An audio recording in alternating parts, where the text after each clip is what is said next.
Hydraulics ആണെന്ന് നോക്കാൻ പോകുന്നത്. അപ്പോൾ അതിന് മുന്നേ തന്നെ എന്താണ് ഒരു ഫ്ലൂയിഡ് എന്ന് നോക്കാം. ഫ്ലൂയിഡ് എന്ന് പറഞ്ഞാൽ എനി ഒബ്ജക്റ്റ് അല്ലെങ്കിൽ material which have the tendency to flow ചെയ്യാനുള്ള ടെൻഡൻസി ഉള്ള ഏതൊരു ഒബ്ജക്റ്റിനെ അല്ലെങ്കിൽ മെറ്റീരിയലിനെയാണ് നമ്മൾ ഫ്ലൂയിഡ് എന്ന് പറയുന്നത്. ഓക്കെ, ഫ്ലൂയിഡിനെ നമുക്ക് രണ്ടായിട്ട് ക്ലാസിഫൈ ചെയ്യാം. ഫ്ലൂയിഡിൽ വരുന്നതാണ് ഒന്ന് ലിക്വിഡ്സ്, ദെൻ ഗ്യാസസ്. അപ്പം നമ്മളിവിടെ ഓർക്കേണ്ടതെന്ന് പറഞ്ഞാൽ ഗ്യാസസും ഒരു ഫ്ലൂയിഡാണ്. ഓക്കെ, ഗ്യാസ് എന്ന് പറയുന്നത് ഒരു ഫ്ലൂയിഡ് തന്നെയാണ്.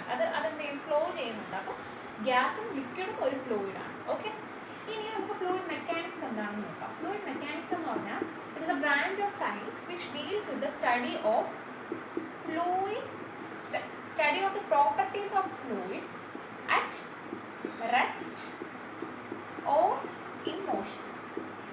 അതായത് റെസ്റ്റിലിരിക്കുന്നതും അല്ലെങ്കിൽ മോഷനിലിരിക്കുന്നതുമായ ഫ്ലൂയിഡ്സിൻ്റെ പ്രോപ്പർട്ടീസിനെ പഠിക്കുന്ന ഒരു ബ്രാഞ്ചാണ് ഫ്ലൂയിഡ് മെക്കാനിക്സ്. ഓക്കെ, ഇനി നമുക്ക് ഫ്ലൂയിഡ് മെക്കാനിക്സിനെ മൂന്ന് ബ്രാഞ്ചസ് ആയിട്ട് തിരിക്കാം. ആദ്യത്തത് ഫ്ലൂയിഡ് സ്റ്റാറ്റിക്സ്,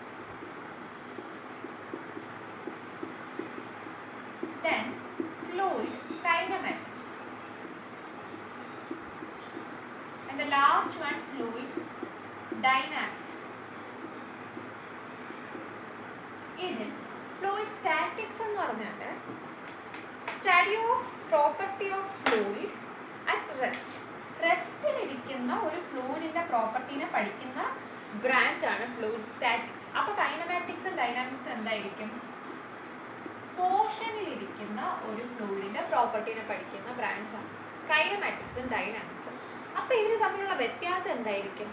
ഇതിൻ്റെ വ്യത്യാസം നമ്മൾ ഫോഴ്സിൻ്റെ ബേസിസിലാണ് പറയുന്നത്. ഓക്കെ, ഇപ്പോൾ നമ്മൾ പറഞ്ഞു മോഷനിലിരിക്കുന്ന ഒരു ഫ്ലൂയിഡിൻ്റെ പ്രോപ്പർട്ടി പഠിക്കുന്നതാണ് ഫ്ലൂയിഡ് കൈനമാറ്റിക്സും ഡൈനാമിക്സും. ഈ ഫോഴ്സ്, ഈ മോഷന് കാരണമായ ഫ്ലൂയിഡിൻ്റെ ആ മോഷന് കാരണമായ ഫോഴ്സിനെ കൺസിഡർ ചെയ്യുന്നില്ല എങ്കിൽ അത് കൈനമാറ്റിക്സും, ആ ഫോഴ്സിനെ കൺസിഡർ ചെയ്യുന്നുണ്ടെങ്കിൽ അത് ഡൈനാമിക്സും ആണ്. Okay, clear? അപ്പോൾ ഒന്നുകൂടെ പറയാം, ഫ്ലൂയിഡ് മെക്കാനിക്സ് മൂന്നായിട്ട് നമ്മൾ തിരിച്ചിട്ടുണ്ട്. First one is fluid statics, then fluid kinematics, and last one fluid dynamics. ഇതിൽ ഫ്ലൂയിഡ് സ്റ്റാറ്റിക്സ് എന്ന് പറഞ്ഞാൽ റെസ്റ്റിലിരിക്കുന്ന ഫ്ലൂയിഡിൻ്റെ പ്രോപ്പർട്ടീനെ പഠിക്കുന്നതിനാണ് ഫ്ലൂയിഡ് സ്റ്റാറ്റിക്സ് എന്ന് പറയുന്നത്. സ്റ്റാറ്റിക്സ് നമുക്കറിയാം, സ്റ്റാറ്റിക്സ് എന്ന് പറഞ്ഞാൽ റെസ്റ്റിലിരിക്കുന്നത്.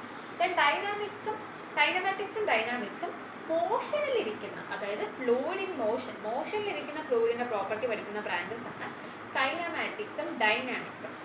ആൻഡ് അതിൽ തന്നെ ഈ ഫ്ലൂയിഡിൻ്റെ മോഷന് കാരണമായ ഫോഴ്സിനെ കൺസിഡർ ചെയ്യുന്നില്ല എങ്കിൽ, without considering the force causing the motion ആണെങ്കിൽ കൈനമാറ്റിക്സും, ആൻഡ് ആ മോഷന് കാരണമായ ഫോഴ്സിനെ നമ്മൾ കൺസിഡർ ചെയ്യുവാണെങ്കിൽ അത് ഡൈനാമിക്സും ആണ്.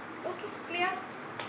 അപ്പോൾ ഇത് ഒരുപാട് എക്സാംസിൽ റിപ്പീറ്റഡ് ആയിട്ട് മാറി ചോദിക്കുന്നതാണ്. ഇത് രണ്ടും കൂടെ അങ്ങോട്ടും ഇങ്ങോട്ടും മാറിപ്പോതിരിക്കുക. ഫോഴ്സിനെ കൺസിഡർ ചെയ്തില്ലെങ്കിൽ കൈനമാറ്റിക്സും, ഫോഴ്സിനെ കൺസിഡർ ചെയ്താൽ ഡൈനാമിക്സും ആണ്. ഓക്കെ.